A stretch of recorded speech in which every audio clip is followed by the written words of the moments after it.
ओम नमः शिवाय। हर हर महादेव। आज अपने सुनेंगे कार्तिक स्नान की कथा और कार्तिक मास महात्म्य का अगला अध्याय।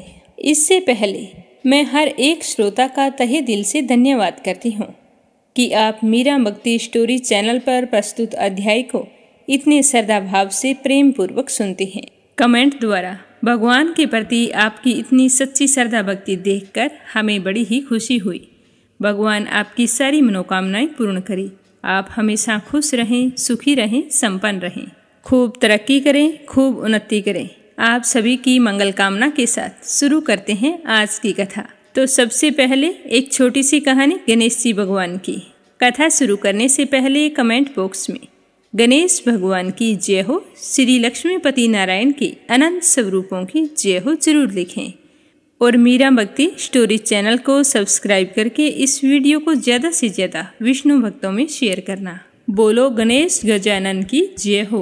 एक समय की बात है कि भगवान श्री हरि विष्णु का विवाह लक्ष्मी जी के साथ तय हो गया।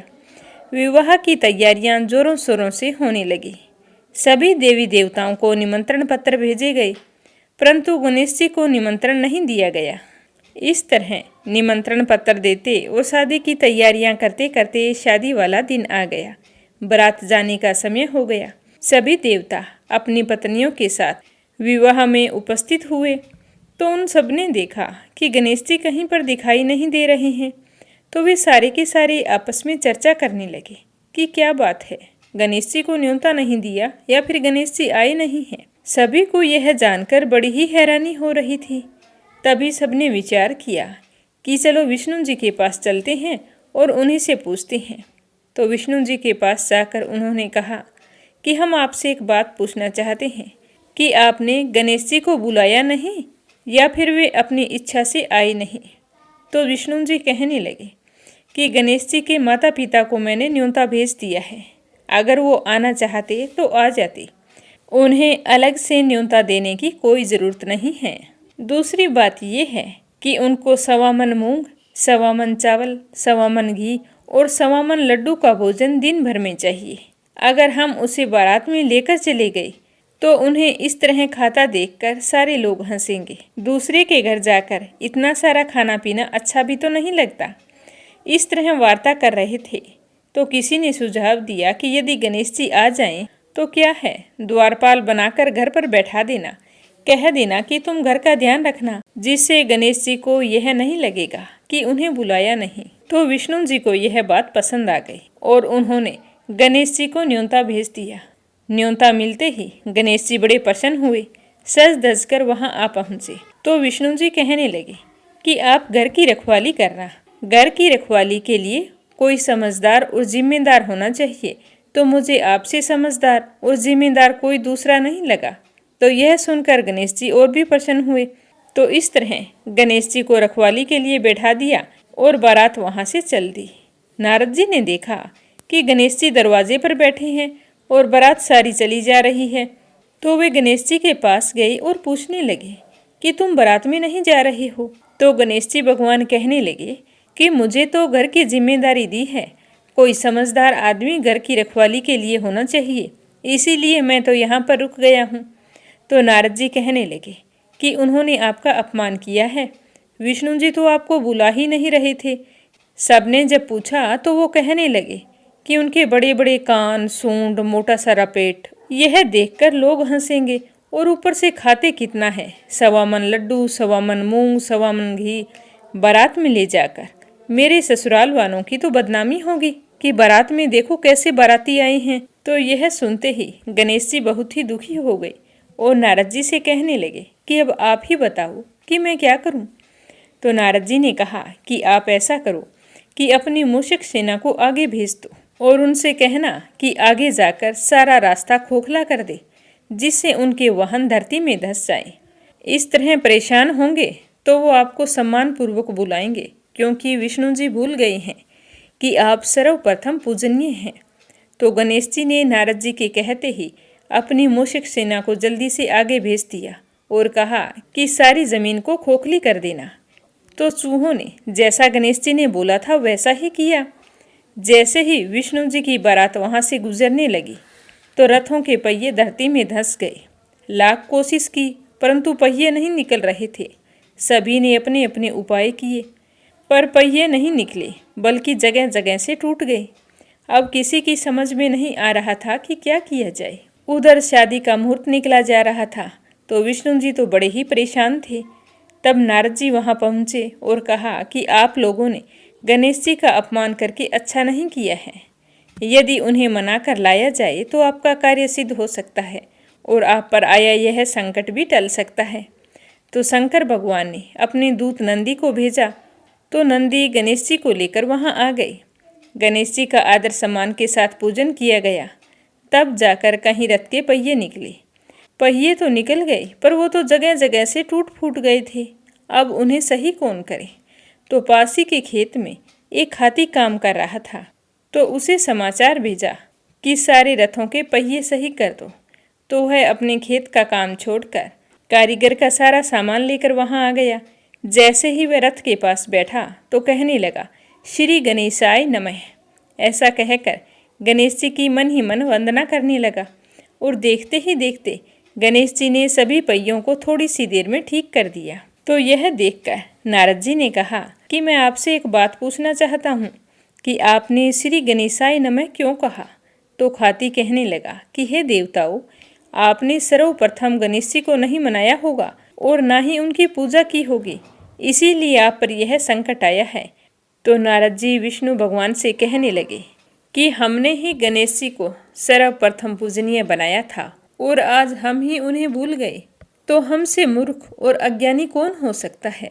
तो यह सुनते ही विष्णु भगवान गणेश जी से माफ़ी मांगते हैं और गणेश जी की पूजा करते हैं, उनका ध्यान करते हैं। फिर सारे मिलकर गणेश जी भगवान का जयकारा लगाते हैं। तो यह सब देखकर गणेश जी बहुत ही प्रसन्न होते हैं और नारद जी भी गणेश जी की ओर देखकर मंद मंद मुस्कुराने लगते हैं और बारात वहां से चल पड़ती है। फिर भगवान विष्णु और लक्ष्मी जी का विवाह बड़ी ही धूमधाम से संपन्न होकर सकुशल सारे घर लौट आते हैं। इसीलिए कोई भी व्रत पूजा पाठ हो, गणेश जी भगवान को जरूर याद करना चाहिए। ज़्यादा समय नहीं है तो एक छोटी सी कहानी सुनकर ही शुभारंभ कर सकते हैं। बोलो गणेश जी भगवान की जय हो। अब अपने सुनते हैं कीड़ी नगरा की कहानी।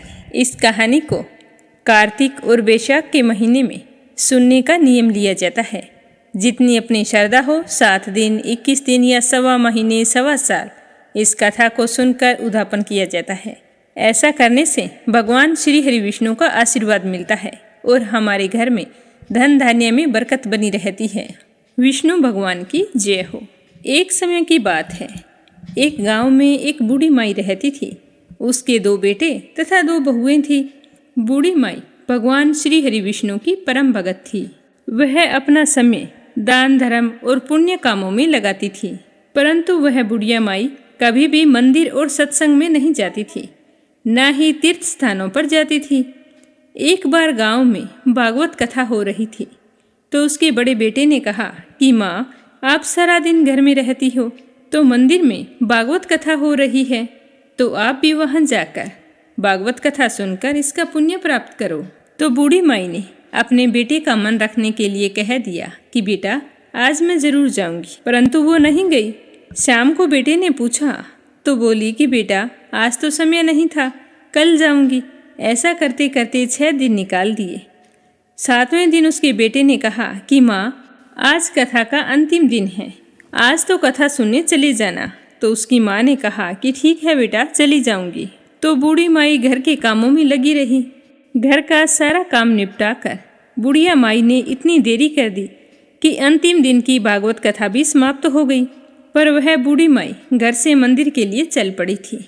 उधर मंदिर से भगवान श्री हरि विष्णु एक बूढ़े सन्यासी का रूप धारण करके बुढ़िया माई के मार्ग में आके खड़े हो गई और बुढ़िया माई को देखकर कहने लगे कि माई, तुम अब कहाँ जा रही हो। तो बुढ़िया माई ने कहा कि भागवत कथा सुनने जा रही हूँ। तो सन्यासी रूपीधारी भगवान श्री हरि विष्णु ने कहा कि अब इतनी देर से क्यों जा रही हो, वहाँ तो अब कथा समाप्त भी हो गई, अब तुम वहाँ जाकर क्या करोगी। तो बुढ़िया माई ने कहा कि अब जब घर से निकली हूँ तो मंदिर तो जाकर ही आऊंगी, वरना शाम को अपने बेटे को क्या जवाब दूंगी। तो विष्णु भगवान कहने लगे कि अब वहाँ पर कथा तो समाप्त हो गई है और सारे भक्तजन भी अपने अपने घर चले गए हैं। तुम वहाँ जाकर क्या करोगी? मंदिर बंद हो गया है। तो बुढ़िया माई कहने लगी, कुछ नहीं तो वहाँ से एक ईंट उठा लाऊंगी, सोच लूंगी कि यही विष्णु जी का आशीर्वाद है। तो सन्यासी का रूप धारे भगवान श्री हरि विष्णु बोले कि तुम वहाँ से मिट्टी की ईंट लाओगी और उसके बदले में अगर मैं तुम्हें एक सोने की ईंट दे दूँ तो बुढ़िया माई ने कहा कि ठीक है, तुम सोने की ईंट दे दोगे तो मैं मंदिर जाकर क्या करूँगी। तो उसने भगवान से सोने की ईंट ली और अपने घर की तरफ वापस चल पड़ी। अब घर के बाहर खड़ी होकर बुढ़िया माई विचार करने लगी कि अगर मैं इस ईंट को घर में लेकर जाऊंगी तो बेटे बहू झगड़ा करेंगे, अब मुझे इसका क्या करना चाहिए। तो इस तरह सोचते सोचते बुढ़िया ने उस सोने की ईंट को आंगन के बाहर ही जमीन में गाड़ दिया। उस ईंट को लाने के बाद बूढ़ी माई का तो कभी पूजा पाठ में ध्यान नहीं लगता, ना कोई काम में ध्यान लगता था। जब भी खाने पीने के लिए बैठती तो उस ईंट की तरफ ध्यान चला जाता। वो तो सब कुछ छोड़ छाड़ कर बस उसी ईंट की निगरानी में बैठी रहती। तो इस तरह खाना पीना छोड़ देने के कारण बूढ़ी माई दिन ब दिन कमज़ोर होती चली गई। तो एक दिन उसके बेटों ने पूछा कि माँ, आप सारा दिन घर के बाहर क्या करती रहती हो और आजकल बिल्कुल कमज़ोर भी हो गई हो। तो बुढ़िया माई कहने लगी कि बेटा कुछ नहीं, मैं तो आने जाने वाले लोगों को देखती रहती हूँ। उसने अपने बेटों को ईंट के बारे में कुछ भी नहीं बताया। इसी तरह दिन ब दिन कमज़ोर होते होते एक दिन बूढ़ी माई चल बसी। यमराज के दूत बूढ़ी माई को लेने के लिए आए और उसे लेकर धर्मराज जी के पास पहुँचे। धर्मराज जी को सारी बात बताई तो धर्मराज जी ने बूढ़ी माई को कुतिया की योनि दे दी। तो वह कुतिया उसी पेड़ के नीचे बैठी रहती और उसी ईंट की तरफ अपना ध्यान लगाई रखती। तो इस तरह टकटकी लगाई देखकर बुढ़िया माई की बहू ने अपने पति से कहा कि इस कुतिया को यहाँ से भगा दो, यह तो पागलों की तरह एक ही तरफ देखती रहती है, कहीं बच्चों को ना काट खाए। तो उस बहू के पति बुढ़िया के बेटे ने एक लकड़ी उठाई और जोर से उस कुतिया को दे मारी। तो कुतिया तो बेचारी उस मार को सहन नहीं कर पाई और वो मर गई। मरकर फिर धर्मराज जी के पास गई तो धर्मराज ने उसे अब की बार सर्प की योनि दे दी। अब वह तो सर्प बनकर वहीं पर आ गई। जब भी समय मिलता आंगन के बाहर जहाँ सोने की ईंट गड़ी थी वहाँ चक्कर लगाकर वापस चली जाती। एक दिन बेटे बहू की नज़र उस पर पड़ गई तो उन्होंने उस सांप को भी मार दिया। तो इस प्रकार वो बूढ़ी माई दूसरी योनि से छूटकर धर्मराज जी के पास पहुंची। तो अब की बार धर्मराज जी ने उसे कीड़ी नगरा बना दिया। अब बूढ़ी माई कीड़ी का रूप धारण करके उस आंगन में रहने लगी और वहीं उसी आंगन में अपना कीड़ी नगरा बना लिया। आंगन में कीड़ी नगरा हो गया तो घर वाले बहुत ही परेशान हो गए, यहाँ तक कि भोजन भी नहीं बना पा रहे थे। चलने में समस्या, जगह जगह सारे घर में कीड़े ही कीड़े नजर आ रहे थे। तो इससे सारे घर वाले परेशान हो गए और मन ही मन स्मरण करने लगे, क्या करें क्या ना करें, पता नहीं ये कैसी मुसीबत आ गई है और इससे पीछा छुड़ाने का कोई उपाय भी नजर नहीं आ रहा है। तो तभी भगवान श्री हरि विष्णु सन्यासी का रूप धारण करके वहां आए और बोले कि बेटा हमें कुछ खाने को दे दो। तो घर वालों ने कहा कि महाराज आज हमने खाने के लिए कुछ नहीं बनाया है, क्योंकि हमारे घर में कीड़ी नगरा हो गया है और हर जगह कीड़ियां घूम रही हैं। अगर आपके पास इसका कोई उपाय हो तो बतलाइए। तो महाराज ने उनकी बात सुनकर कुछ देर तक ध्यान लगाया और फिर कहा कि आंगन के बाहर यह जगह है, इसे खोदो। तो भगवान श्री हरि विष्णु ने उसके दोनों बेटों से उस जगह को खुदवाया तो वहाँ सोने की ईंट निकली। तो ब्राह्मण ने उस ईंट को निकालकर उसके बेटों को दे दी और कहा कि तुम्हारी माँ के नाम से दान पुण्य करना, धर्मशाला बनवाना, स्कूल बनवाना, प्याऊ लगवाना, गौशाला में जाकर गाय के चारे का प्रबंध करना। तो दोनों ने उस बूढ़े ब्राह्मण के सामने तो हाँ कर दी, लेकिन जैसे ही वह गया तो पीछे से दोनों भाई लड़ाई करने लगे। एक कहता कि दान तू कर, दूसरा कहता कि दान तू कर, मैं नहीं करूँगा। तो इस तरह से दोनों बेटों ने अपनी माँ के नाम से कोई भी दान पुण्य नहीं किया। तो कीड़ी नगरा वहाँ से कहीं नहीं गया, उसी स्वरूप में वहीं पर स्थापित रहा। कुछ दिन बाद में वही सन्यासी फिर आया और कहने लगा कि बेटा मेरे भोजन की व्यवस्था करो। तो बुढ़िया माई के बेटों ने भगवान स्वरूपधारी सन्यासी महाराज से कहा कि महाराज, हमारे घर की हालत तो वैसी की वैसी ही है, कीड़ी नगरा तो वैसे ही है। आपने तो कहा था कि चला जाएगा। तो भगवान कहने लगे कि मैंने तुम्हें दान पुण्य करने के लिए बोला था, क्या तुमने किया? सन्यासी की बात सुनकर दोनों भाई बड़े ही शर्मिंदा हुए और सर झुकाकर खड़े हो गए। तो सन्यासी उनसे कहने लगा कि लाओ, वो ईंट के टुकड़े लेकर आओ। उन्हें बेचकर जो भी धन मिले उस धन से तुम्हारी माँ के नाम से दान पुण्य करो। इस कीड़ी नगरी पर शक्कर, घी और आटा डालो। अगर तुम ऐसा करोगे तो तुम्हारी माँ को मोक्ष प्राप्त होगी। तुम्हारी माँ को अभी तक मोक्ष नहीं मिली है और वही कीड़ी नगरी के रूप में आपके घर में रह रही है। ऐसा कहकर सन्यासी वहाँ से चले गए। फिर उन दोनों भाइयों ने उस सोने की ईंट को बेचकर उसे जो भी धन मिला उसे माँ के नाम से दान पुण्य किया। मंदिर और धर्मशालाएं बनवाई, गरीब कुंवारी कन्याओं का विवाह करवाया, कुएं, बावड़ी, तालाब आदि बनवाई और रोजाना नियम से कीड़ी नगरे पर आटे में घी और शक्कर मिलाकर उस पर डाला करते थे। 21 दिन तक ऐसा किया तो उनके घर से कीड़ी नगरा चला गया और उनके घर में भगवान श्री हरि विष्णु की कृपा से अन्न धन के भंडार भर गए। तभी से माना जाता है कि जो भी व्यक्ति रोजाना सुबह सवेरे कीड़ी नगरे पर जो भी व्यक्ति आटे में शक्कर और घी मिलाकर डालता है तो उनके घर में कभी भी अन्न धन की कमी नहीं आती। वह हमेशा अपना जीवन सुख शांति से व्यतीत करता है और उनके वंश में वृद्धि होती है। उसके घर में कभी कोई कष्ट नहीं आता। उसका जीवन सदा सर्वदा आनंद से व्यतीत होता है। उसके परिवारजन उससे अत्यधिक प्रेम करते हैं। इसीलिए हर मनुष्य को अपने जीवन काल में एक बार कीड़ी नगरा सींचने का नियम जरूर लेना चाहिए। जब भी कीड़ी नगरा सींचे तो कीड़ी नगरे की कथा को बड़े ही श्रद्धा भाव से सुनना चाहिए। बोलो विष्णु भगवान की जय हो। अब अपने सुनते हैं भगवान श्री हरि विष्णु की परम भक्त एक कन्या की कहानी। प्राचीन काल की बात है।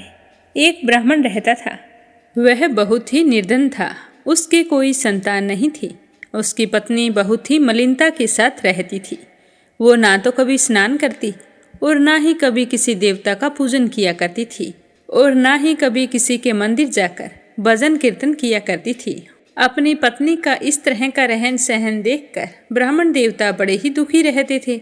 अपनी पत्नी को कई बार समझाने की कोशिश की, परंतु उस पर अपने पति की बातों का कोई असर नहीं होता था। इसी तरह समय बीतता गया। भगवान की कृपा से ब्राह्मण के घर एक कन्या रूपी रतन ने जन्म लिया। कन्या बहुत ही सुंदर थी।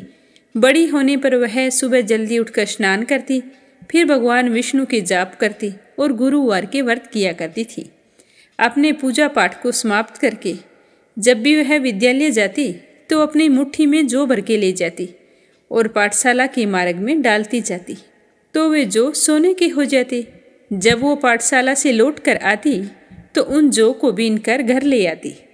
एक दिन वह बालिका सूप में सोने के जौ को फटक कर साफ कर रही थी तो उसके पिताजी ने उसे देखा और कहा कि बेटी, तुम्हारे पास सोने के जौ कहाँ से आए? तो वह कहने लगी कि पिताजी, मैं जब विद्यालय जाती हूँ तो जाते समय जौ की मुट्ठी भरकर ले जाती हूँ, सारे रास्ते में डालती जाती हूँ। जब मैं विद्यालय से लौट कर आती हूँ तो ये जौ सोने के हो जाते हैं, तो इन्हें मैं बीन कर घर ले आती हूँ। तो उसकी पूजा पाठ और भक्ति से उसके पिताजी बड़े ही प्रसन्न हुए और कहने लगे कि बेटी, सोने के जौ साफ करने के लिए सूप भी सोने का होना चाहिए, पर हम तो निर्धन हैं, हमारे पास कुछ नहीं है, तो सोने का सूप कहाँ से लाएं? तो अपने पिताजी की बात सुनकर वह लड़की मन ही मन सोचती रही। दूसरे दिन गुरुवार था तो कन्या ने व्रत रखा। पूरे विधि विधान से गुरुदेव की पूजा अर्चना करके कहा कि हे बृहस्पति देव, अगर मैंने आपकी सच्चे मन से पूजा की हो तो मेरे लिए सोने का सूप दे दो। तो गुरुदेव ने उसकी प्रार्थना स्वीकार कर ली। अब रोजाना की तरह वो कन्या जौ फैलाती हुई जाने लगी और जब शाम को विद्यालय से लौट कर आई, जौ बीन रही थी तो उसे रास्ते में गुरुदेव की कृपा से सोने का सूप मिला। वह देखकर बहुत ही खुश हुई और घर ले आई। घर लाकर अपने पिताजी को दिखाया तो उसके पिताजी कहने लगे कि बेटा, यह सब भगवान श्री हरि विष्णु का आशीर्वाद है। अपनी बेटी की पूजा पाठ और भक्ति देखकर उसकी माँ पर कोई असर नहीं हुआ। उसकी माँ का तो वही ढंग रहा। एक दिन की बात है, वह कन्या सोने के सूप में जौ साफ कर रही थी, तो उसी समय उस शहर का राजपुत्र वहां से होकर निकला। तो उस कन्या पर जैसे ही उसकी नज़र पड़ी तो उसके रूप और कार्य को देखकर वो मोहित हो गया और अपने घर आकर भोजन तथा जल का त्याग करके उदास होकर लेट गया। जब राजा को इस बात का पता चला तो वो अपने बेटे के पास आए और बोले कि बेटा, तुम्हें किस बात का कष्ट है? तुमने आज भोजन नहीं किया और ना ही पानी पिया है। क्या किसी ने तेरा अपमान किया है या फिर कोई और कारण है? मुझे बताइए, मैं वही काम करूँगा जिससे मेरे बेटे को खुशी हो। तो राजा की बात सुनकर राजकुमार कहने लगा कि पिताजी, मुझे आपकी कृपा से किसी बात का दुख नहीं है और ना ही मेरा किसी ने अपमान किया है, परंतु मैं तो उस लड़की से विवाह करना चाहता हूँ जो सोने के सूप में जौ साफ कर रही थी। यह सुनकर राजा आश्चर्य में पड़ गया। सोचने लगा कि इस नगर में ऐसी लड़की कहाँ हो सकती है जिसके पास सोने का सूप और सोने के ही जौ हैं। तो इस प्रकार सोचते हुए राजा ने अपने बेटे से कहा कि बेटा, ऐसी कन्या का पता तुम ही लगाओ। मैं तुमसे वादा करता हूँ कि तुम्हारा विवाह उस लड़की के साथ अवश्य करवा दूंगा। तो राजकुमार ने उस लड़की के घर का पता बतला दिया। तो पता सुनकर राजा अपने मंत्री को लेकर उस लड़की के घर गए और ब्राह्मण देवता को सारा हाल बताया। ब्राह्मण देवता से कहा और कहने लगे कि हे ब्राह्मण देव, आपकी बेटी का विवाह मैं मेरे राजकुमार के साथ करना चाहता हूँ। तो यह सुनकर ब्राह्मण देव तो बहुत ही खुश हुए और अपनी बेटी का विवाह करने के लिए तैयार हो गए। फिर शुभ मुहूर्त देखकर विधि विधान के साथ ब्राह्मण की कन्या और राजकुमार का विवाह हो गया। कन्या के घर से जाते ही ब्राह्मण के घर पहले की भांति गरीबी का निवास हो गया। अब भोजन के लिए भी अन्न बड़ी मुश्किल से मिलता था। एक दिन दुखी होकर ब्राह्मण देवता अपनी पुत्री के पास गए। तो जैसे ही उसकी पुत्री को पता चला कि उसके पिताजी मिलने के लिए आए हैं, तो वह बहुत ही खुश हुई और जल्दी जल्दी अपने पिताजी से मिलने के लिए आई। लेकिन जब अपने पिताजी की हालत को देखा, उनकी दुखी अवस्था को देखकर वह बहुत ही दुखी हुई और कहने लगी कि पिताजी, आप ठीक तो हैं? माँ के क्या हाल हैं? तो उसके पिताजी ने सारा हाल कह सुनाया। तो उस ब्राह्मण की बेटी ने बहुत सारा धन देकर अपने पिता को विदा कर दिया। तो इस तरह ब्राह्मण का कुछ समय सुखपूर्वक व्यतीत हुआ। फिर वही हाल हो गया। ब्राह्मण फिर अपनी कन्या के यहाँ गया और सारा हाल कहा। तो वह लड़की कहने लगी कि हे पिताजी, आप माताजी को यहीं लेकर आओ। मैं उन्हें पूजा पाठ की विधि बता दूंगी, जिससे आपकी गरीबी दूर हो जाएगी। तो यह सुनकर ब्राह्मण देव अपने घर गए और अपनी पत्नी को साथ लेकर अपनी बेटी के ससुराल पहुँचे। तो ब्राह्मण की बेटी अपनी माँ को समझाने लगी कि माँ, तुम सुबह जल्दी उठा करो। उठकर सबसे पहले स्नान करके भगवान श्री हरि विष्णु का विधि पूर्वक पूजन किया करो और तुलसी के पौधे में जल सिंचा करो। ऐसा करने से तुम्हारी सारी दरिद्रता दूर हो जाएगी। भगवान के आशीर्वाद से आप भी सुखी और संपन्न हो जाएंगे। परंतु उसकी माँ ने अपनी बेटी की एक भी बात नहीं मानी। वह तो सुबह जल्दी उठी और अपनी पुत्री के बच्चों की जूठन को खा लिया।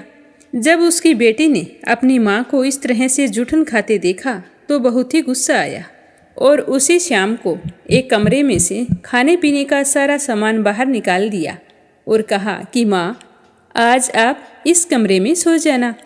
तो उसकी माँ उसी कमरे में सो गई। सुबह जल्दी उठी तो देखा कि खाने पीने के लिए कोई भी सामान नहीं था।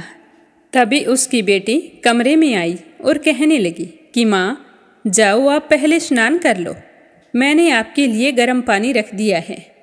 तो बेटी की बात सुनकर उसकी माँ बेमन से स्नान करके आई। तो उसकी बेटी ने उसे घर के मंदिर में ले जाकर घी का दीपक जलाया और विष्णु भगवान की कथा कही, जिसको सुनने से उसकी माँ की बुद्धि ठीक हो गई और उसके मन में धर्म कर्म की रुचि पैदा हो गई। अब वह तो प्रत्येक गुरुवार का व्रत रखने लगी। तो गुरुवार के व्रत करने से ब्राह्मणी पर विष्णु देव की कृपा हुई। विष्णु भगवान की कृपा से वो धनवान और पुत्रवान हो गई।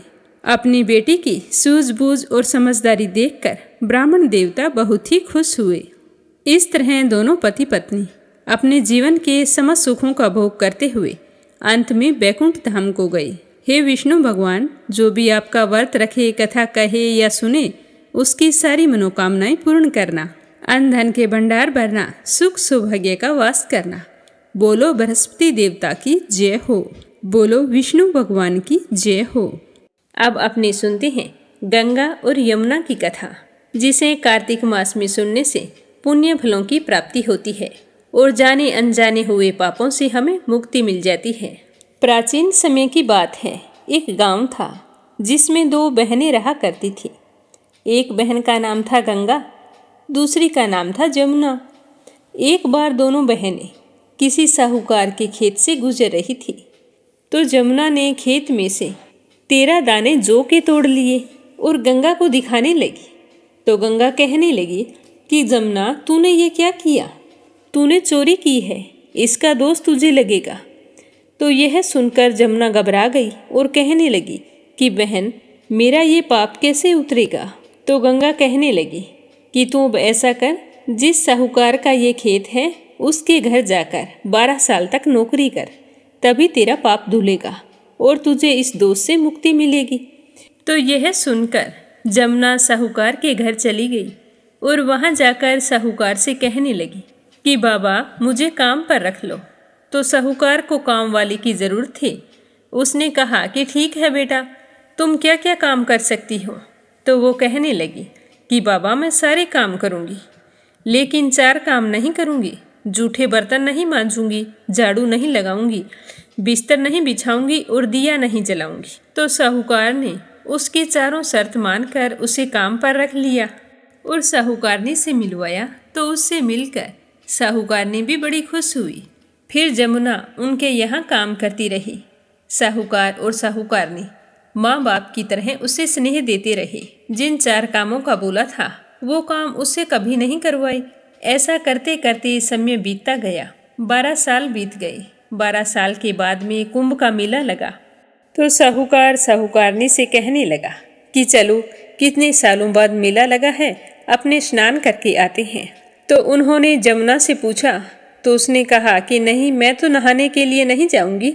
आप ऐसा करना कि कुंभ के मेले में मेरी बहन गंगा मिलेगी, तो उसे यह सोने का टक्का दे देना और कहना कि इस टक्के से वो अपने हाथों में सुंदर चूड़ियाँ पहन ले। तो वे दोनों उस टक्के को लेकर चल पड़े और कुंभ के मेले में पहुंच गए। वहां स्नान करने के बाद में जब वो गंगा से मिले तो उसे वे सोने का टक्का दे दिया और कहा कि यह तुम्हारी बहन ने भेजा है। उसने कहा था कि अपने हाथों के लिए सुंदर चूड़ियाँ खरीद ले। तो यह देखकर गंगा बहुत ही खुश हुई और कहने लगी कि तुम मेरी बहन से कहना कि उसके 12 वर्ष पूरे हो गए हैं, अब यहाँ वापिस आ जाए। तो साहूकार और साहूकारनी को उसकी बात समझ में नहीं आई। वो घर आ गई। जमुना उस समय मटके में पानी भर रही थी। तो उन्हें देखते ही कहने लगी कि माँ, मेरी बहन गंगा आपको मिली थी क्या? तो साहूकारनी कहने लगी कि हाँ बेटा, तुम्हारी बहन मिली थी। वो टका तो हमने उसे दे दिया, पर उसने तो कहा था कि मेरी बहन को बोल देना 12 वर्ष पूरे हो गए हैं, इसीलिए तुम वापिस आ जाओ। क्या बात थी? तो बस इतना समाचार सुनते ही जमुना तो सहस्त्र धारा में बदल गई और बहने लगी। जमुना जी का यह रूप देखकर साहूकार और साहूकारनी हैरान हो गए कि हमारे घर में जमुना माता ने 12 साल काम किया है, तो हमें तो अब दोष लग गया है। हम तो पाप के भागी हो गए हैं, हमारा यह पाप कैसे दूर होगा? और जमुना बहकर गंगा के पास चली गई। तो गंगा ने जमुना से कहा कि तुम साहूकार और साहूकारनी को कुछ कहकर आई हो या ऐसे ही आ गई? तो जमुना कहने लगी कि मैं तो कुछ भी बताकर नहीं आई, तुम्हारा समाचार पाते ही मैं तो बिना बताई आ गई हूँ। तो गंगा ने कहा कि तुम वापिस जा, उन्हें दिलासा देकर आ, नहीं तो उन्हें जीवन भर असंतोष रहेगा। तुम्हें इस तरह बिना बताए नहीं आना चाहिए था। तो गंगा के कहने पर जमुना माता ने साहूकार और साहूकारनी को सपने में दर्शन दिए और कहा कि तुम दोनों इस तरह उल्टे माथे क्यों पड़े हो? उठ जाओ, खाओ पियो। तो वे दोनों कहने लगे कि हम कैसे उठें, हमें तो पाप लगा है, क्योंकि हमने उल्टे सीधे और पता नहीं कितने नीच कार्य आपसे करवाए हैं। तो जमुना जी कहने लगी कि तुम्हें कोई पाप या दोष नहीं लगा है। दोष तो मुझे लगा था। मैंने तुम्हारे खेत से 13 दाने जौ के चुराए थे, तो मैं अपना दोष उतारने के लिए तुम्हारे घर आई थी। अब 12 साल तुम्हारे घर रहने से मेरा दोष उतर गया है और मेरी मुक्ति हो गई है। और अगर आपने मुझसे काम करवाया है तो प्यार भी तो दिया है। आप मेरे माँ और बाबा हो। इस तरह उदास और परेशान होने की तुम्हें कोई ज़रूरत नहीं है। मैं तुम्हारे यहाँ 12 साल रही हूँ तो तुम्हारी भी मुक्ति होगी और तुम्हारे घर में अन्न धन के भंडार भरेंगे और तुम्हें संतान की प्राप्ति होगी। इतना कहकर जमुना जी उनके सपने से चली गई। दोनों उठकर देखते हैं कि उनके घर में पहले से अधिक धन हो गया है और 10 महीने पूरे होने पर साहूकारनी ने बहुत ही सुंदर पुत्र को जन्म दिया। इस तरह साहूकार और साहूकारनी के घर अन्न धन का वास हुआ और वंश वृद्धि हुई। हे जमुना माता, जैसे आपने साहूकार वह साहूकारनी की मुक्ति कराई, वैसे अपने सभी भक्तों की कराना, जो भी प्रेम भाव से आपकी इस कथा को सुने सुनाए और औरों को भी इसके महत्व के बारे में बताए, उसकी सारी मनोकामनाएं पूर्ण करना। बोलो गंगा जमुना माता की जय हो। दूसरी कहानी प्राचीन समय की बात है। किसी गांव में एक बुढ़िया रहती थी। उसके 4 बेटे थे, 4 बहुएं थीं। बुढ़िया ने 4 भैंसें पाल रखी थी। उनकी देख रेख खुद ही किया करती थी। चारा डालना, दूध निकालना, दही जमाना और बिलोना करना, तो ये सारा काम बूढ़ी माई खुद ही किया करती थी।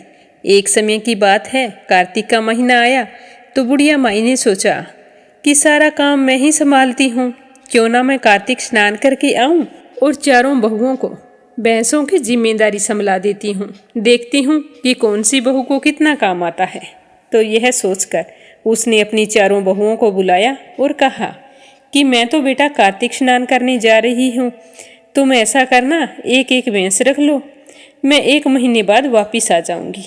देखती हूँ कि कौन कितना घी इकट्ठा करती है और भैंस को जैसा मैं छोड़ के जा रही हूँ वैसी ही मोटी तकड़ी रखती है। यह कहकर बूढ़ी माई ने उन्हें एक एक भैंस दे दी और खुद गंगा जी पर कार्तिक स्नान करने के लिए चली गई। तो बुढ़िया की चारों बहुओं में से एक बहू भोले मन की थी और सासू माँ की लाडली भी थी, तो वो घर का कामकाज कम ही किया करती थी। अब सासू माँ के जाने के बाद में वो तो उदास हो गई और बाकी तीनों बहुएं बहुत ही खुश हुई। सोचने लगी कि यही समय है सासू माँ को बताने का कि आपकी लाडली बहू को कुछ आता जाता नहीं है। तो वो तीनों की तीनों अपनी अपनी भैंसों की अच्छी तरह से देखरेख करने लगी।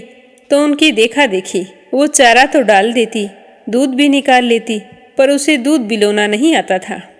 ना उसे यह पता था कि घी कैसे निकालते हैं, और उसकी देवरानी जेठानियों ने उसे कुछ भी बताया नहीं।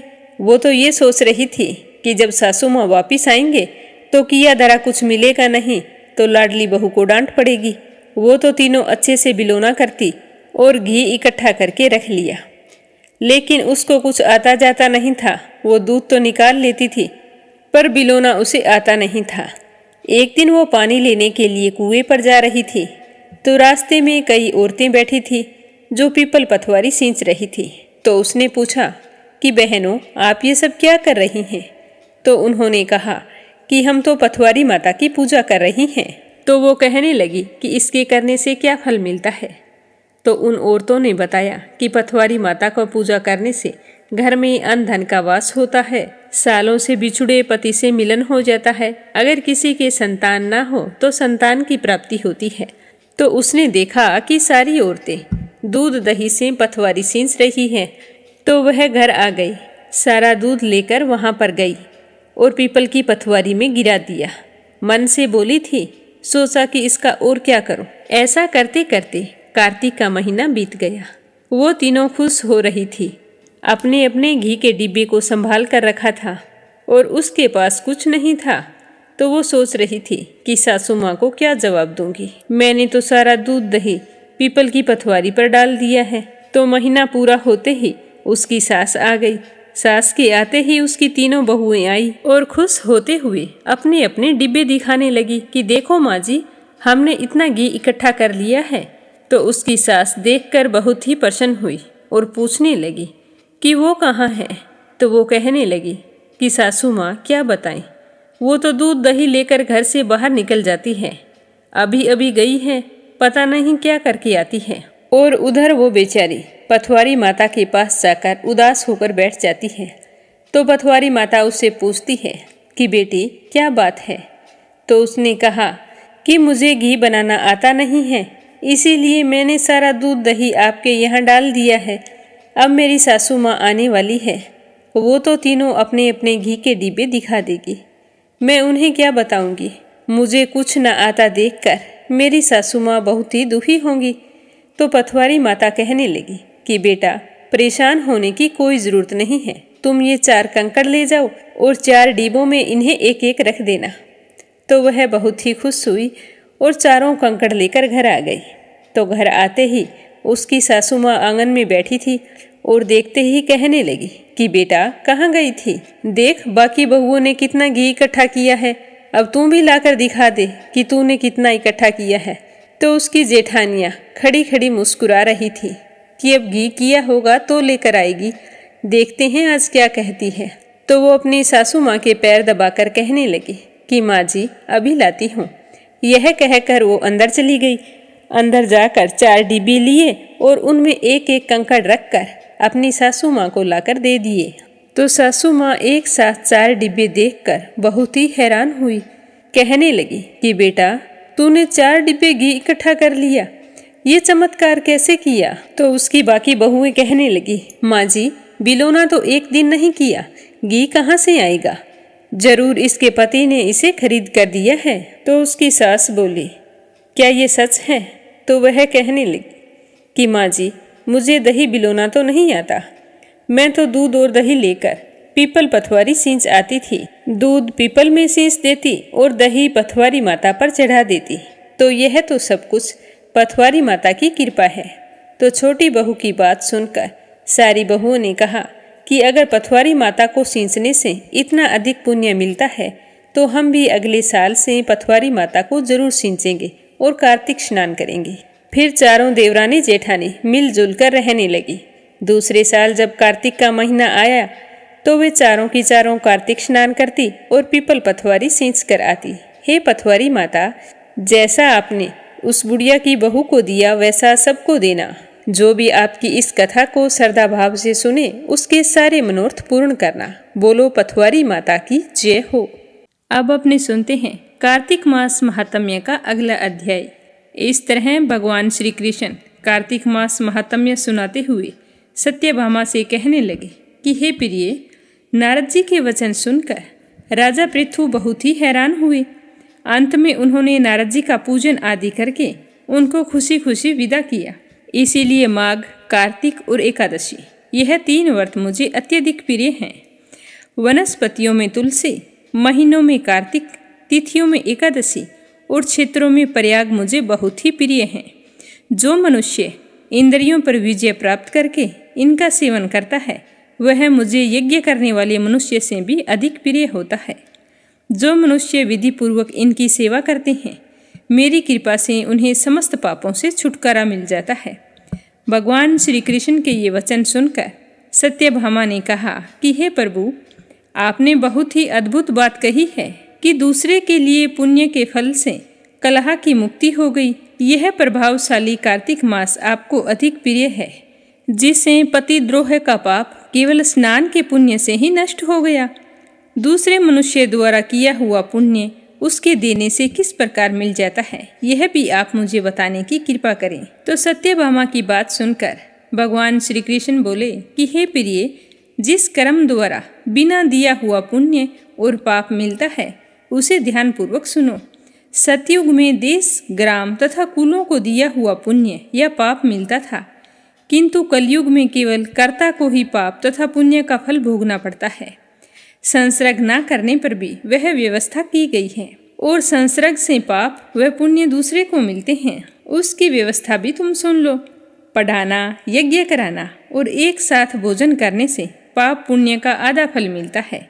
एक आसन पर बैठने तथा सवारी पर चढ़ने से समास के आने जाने से पुण्य व पाप का चौथा भाग जीव मात्र को मिलता है।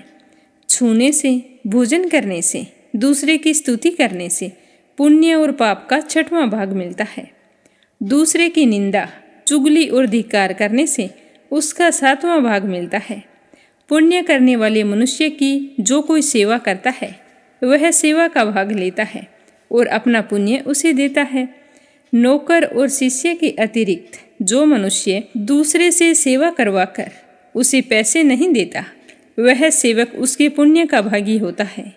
जो व्यक्ति पंक्ति में बैठे हुए भोजन करने वालों की पत्तल लांघता है तो जिसकी पत्तल होती है उसे अपने पुण्य का छठवां भाग दे देता है। स्नान तथा ध्यान आदि करते हुए मनुष्य से जो व्यक्ति बातचीत करता है या उसे छूता है वह अपने पुण्य का छठवां भाग उसे दे डालता है। जो मनुष्य धर्म के कार्य के लिए दूसरों से धन मांगता है वह पुण्य का भागी होता है। ठीक उसी प्रकार जिस प्रकार की दान करने वाला पुण्य का भागी होता है, जो मनुष्य धर्म का उपदेश करता है और उसके बाद सुनने वाले से याचना करता है वह अपने पुण्य का छठवां भाग उसे दे देता है। जो मनुष्य दूसरों का धन चुराकर उसी धर्म का कार्य करता है वह चोरी का फल भोगता है और शीघ्र ही निर्धन हो जाता है। और जिसका धन चुराता है वह पुण्य का भागी होता है। बिना ऋण उतारे जो मनुष्य मृत्यु को प्राप्त होता है उनको ऋण देने वाले सज्जन पुरुष पुण्य के भागी होते हैं। शिक्षा देने वाला, सलाह देने वाला, सामग्री को जुटाने वाला तथा प्रेरणा देने वाला यह पाप और पुण्य के छठे भाग को प्राप्त करते हैं। राजा अपनी प्रजा के पाप पुण्य के छठे भाग का भोगी होता है। गुरु शिष्यों का, पति पत्नी का, पिता पुत्र का, स्त्री पति के लिए पुण्य का छठा भाग पाती है। पति को प्रसन्न करने वाली आज्ञाकारिणी स्त्री पति के लिए पुण्य का आधा भाग ले लेती है। जो पुण्य आत्मा पराई लोगों को दान करते हैं वह उनके पुण्य का छठा भाग प्राप्त करते हैं।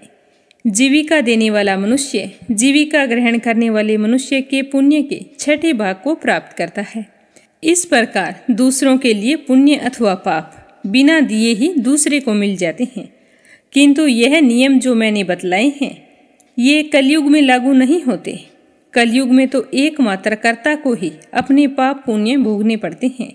इस संबंध में एक बड़ा पुराना इतिहास है जो कि पवित्र और बुद्धि प्रदान करने वाला कहा जाता है, तो इसे अपने कल के अध्याय में सुनेंगे।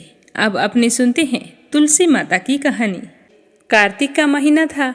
गांव की सारी औरतें तुलसी जी को जल सींचने जाया करती थी तो उनके साथ एक बूढ़ी औरत भी जाती थी। जब वो गांव की औरतें जल सींचती तो बूढ़ी औरत वहां पर बैठी रहती।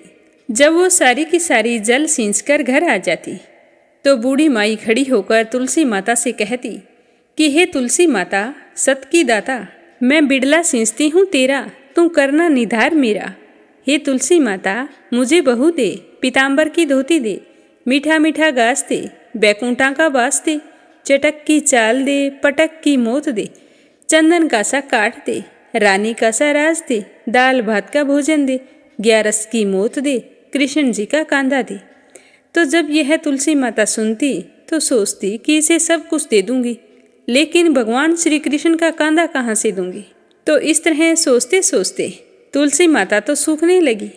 एक दिन भगवान ने पूछा कि तुलसी, तुम सूख क्यों रही हो।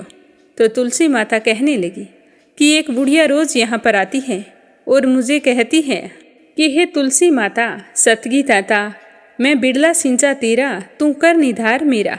मुझे बहू दे, पीताम्बर की धोती दे, मीठा मीठा घास दे, बैकुंठा में बास दे, चटक की चाल दे, पटक की मोत दे, चंदन का काट दे, रानी सा राज दे, दाल भात का भोजन दे, ग्यारस की मोत दे, कृष्ण जी का कांदा दे। तब आप ही मुझे बताओ कि मैं उसे सब कुछ दे दूंगी, लेकिन कृष्ण का कांदा कहाँ से लाऊंगी। तो तुलसी की बात सुनकर भगवान कहने लगे कि वो चिंता तुम छोड़ दो, तुम हरी भरी हो जाओ। जब वो मरेगी तो मैं अपने आप कांदा देने आ जाऊंगा। तो यह सुनकर तुलसी माता बहुत ही खुश हुई और फिर से हरी भरी हो गई। कुछ समय बाद एकादशी के दिन बुढ़िया मर गई तो गांव के सारे लोग इकट्ठे हो गए। जब बुढ़िया माई को ले जाने लगे तो वह किसी से भी उठाई नहीं जा रही थी। गांव वाले कहने लगे कि यह तो बड़े नियम धर्म वाली थी, कभी भी किसी का इसने बुरा नहीं किया, तो आज ना जाने कौन से पाप कर्म आड़े आ रहे हैं जो ये किसी से भी उठाई नहीं जा रही। अब इसका अंतिम संस्कार कैसे करेंगे। इसी तरह सोच रहे थे कि तभी एक 12 बरस का बालक वहाँ आया।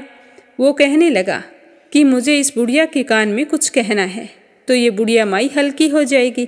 तो उस बालक की बात सुनकर गांव वाले कहने लगे कि बेटा, यह बुढ़िया माई मर चुकी है, अब इसके कान में कहने से कोई फायदा नहीं है। तो वह बालक बोला कि मुझे एक बार इसके कान में कहने की इजाज़त दें। तभी वहाँ पर एक बुजुर्ग आदमी बैठा था। वो कहने लगा कि इस बच्चे को भी मन के निकाल लेने दो, बच्चों में भगवान होता है। तो वह बालक बुढ़िया माई के पास पहुँचा और जाकर कान में कहने लगा कि बुढ़िया माई, मन के निकाल ले, पीताम्बर की धोती ले, मीठा मीठा घास ले, बैकुंठा का बास ले, चटक की चाल ले, पटक की मोत ले, कृष्ण जी का कांधा ले। तो यह सुनते ही बुढ़िया माई हल्की हो गई। तो गांव वालों ने और श्री कृष्ण भगवान ने बुढ़िया माई को कांधा दिया। इस प्रकार तुलसी माता की पूजा करने से बुढ़िया माई को मुक्ति मिल गई। हे तुलसी माता, सत की दाता, जो भी आपकी पूजा श्रद्धा भाव से करे उसके सारे मनोरथ पूर्ण करना। जैसे आपने बुढ़िया माई को मुक्ति दी, उसी तरह जो भी आपकी पूजा करे वह अपने जीवन के सारे सुखों का भोग करता हुआ अंत में बैकुंठ धाम को प्राप्त हो, ऐसा आशीर्वाद देना। बोलो तुलसी माता की जय हो। अगली कहानी लपसी और तपसी की है। प्रेम से बोलो लपसी तपसी की जय हो। एक लपसी था, एक तपसी था। तपसी हमेशा भगवान की तपस्या किया करता था और लपसी रोजाना 1.25 सेर की लापसी बनाता और सबसे पहले भगवान को भोग लगाता, उसके बाद स्वयं भोजन कर लेता। इसी तरह दोनों की दिनचर्या चल रही थी। एक दिन दोनों भाइयों में कोई बात को लेकर कहा सुनी हो गई, तो दोनों जोर जोर से लड़ने लगे। लपसी कहने लगा कि मैं बड़ा हूँ, मैं रोजाना भगवान को भोग लगाता हूँ। तो तपसी कहने लगा कि मैं तो रोजाना तपस्या ही करता रहता हूँ, तो मैं बड़ा हूँ। इस तरह लड़ते लड़ते दोनों जोर जोर से बोलने लगे। तभी वहाँ से नारद जी गुजर रहे थे और उन दोनों की आवाज़ सुनकर उनके पास आ गए और बोले कि तुम दोनों लड़ क्यों रहे हो। तो लपसी बोला कि मैं इसे कब से समझा रहा हूँ कि मैं बड़ा हूँ, पर ये तो कहता है कि मैं बड़ा हूँ। तो तपसी कहने लगा कि मैं इतनी तपस्या करता हूँ तो मैं ही बड़ा हूँ, ये छोटी सी बात इसके समझ में नहीं आ रही। तो नारद जी कहने लगे कि तुम दोनों शांत हो जाओ, तुम्हारा फैसला मैं करूँगा, लेकिन आज नहीं, कल आऊँगा, फिर बता दूँगा कि तुम दोनों में से कौन बड़ा है। यह कहकर नारद जी चले गए। दूसरे दिन रोजाना की तरह तपसी नहाकर आए तो नारद जी ने 1.25 करोड़ की अंगूठी उसके आगे फेंक दी। तो तपसी का ध्यान जैसे ही उस अंगूठी पर पड़ा तो उसने तुरंत उठाकर अपने पैर के नीचे दबा लिया और तपस्या करने के लिए बैठ गया। तो नारद जी ने दूसरी अंगूठी लपसी के सामने फेंक दी। तो लपसी ने अंगूठी को देखकर भी अनदेखा कर दिया और लापसी बनाने लगा। बनाने के बाद में भगवान को भोग लगाकर स्वयं भोजन करने के लिए बैठ गया। तो नारद जी उनके सामने आ गए। तो नारद जी को देखते ही वो दोनों पूछने लगे कि नारद जी, अब आप बताओ हम में से कौन बड़ा है। तपसी कहने लगा कि मुझे ही बड़ा बताना, क्योंकि मैं ही बड़ा हूँ। तो नारद जी बोले कि तू खड़ा होकर तेरा पैर तो उठा। तो जैसे ही उसने खड़ा होकर पैर उठाया तो उसके पैर के नीचे अंगूठी थी। तो नारद जी कहने लगे कि ये अंगूठी तूने चुराई है, तुझे तेरी तपस्या का कोई फल नहीं मिलेगा, क्योंकि ये अंगूठी मैंने ही तुम दोनों के आगे फेंकी थी। तो तूने तो झट से अंगूठी को उठा लिया, तेरा मन तो मोह माया में अब भी लगा है। लपसी ने तो अंगूठी को देखकर भी अनदेखा कर दिया और अपनी रोजाना की भक्ति करने लगा। जो लपसी रोजाना करता है वो भी एक भक्ति है, और मेरा फैसला ये है कि लपसी ही सबसे बड़ा है। तो यह सुनकर तपसी हाथ जोड़कर कहने लगा कि महाराज, मुझसे बहुत बड़ा अनर्थ हो गया है, आगे से मैं ऐसी गलती कभी नहीं करूँगा। पर आप मुझे बताओ, मैंने भक्ति तो सच्चे मन से की है, तो मुझे उस भक्ति का फल कैसे मिलेगा। तो नारद जी कहने लगे कि रोटी बनाकर गाय और कुत्ते की रोटी नहीं बनाएगा, उसका फल तुझे ही मिलेगा। रोटियां बनाकर पीछे से सुबह छोटी रोटी नहीं बनाएगा, उसका फल। और शाम को रोटी बनाकर पीछे से एक बड़ी रोटी नहीं बनाएगा, उसका फल भी तुझे ही मिलेगा। ब्राह्मण को भोजन करवाकर दक्षिणा नहीं देगा, तो वो फल भी तुझे ही मिलेगा। सूट, साड़ी, तिवल अगर हम किसी को देते हैं तो उसके ऊपर भेंट स्वरूप अगर कुछ रुपए नहीं देंगे तो उसका फल भी तुझे ही मिलेगा। अगर कोई दिए से दिया जलाएगा तो उसका फल भी तुझे ही मिलेगा। व्रत रख कर अगर कोई सारी कहानी सुन ले, लेकिन तुम्हारी इस लपसी तपसी की कहानी को नहीं सुनेगा, तो उसका फल भी तुम्हें ही मिलेगा। तो इस तरह का आशीर्वाद पाकर तपसी बड़ा ही प्रसन्न हुआ। कहा जाता है कि उसी दिन से हर व्रत कथा के बाद में लपसी तपसी की कहानी जरूर सुननी चाहिए। कहानी सुनने के बाद में कहना चाहिए कि लपसी का फल लपसी को मिले, तपसी का फल तपसी को मिले। हमारी कहानी का, हमारे व्रत का और हमारे पूजा पाठ का पुण्य फल हमें मिले।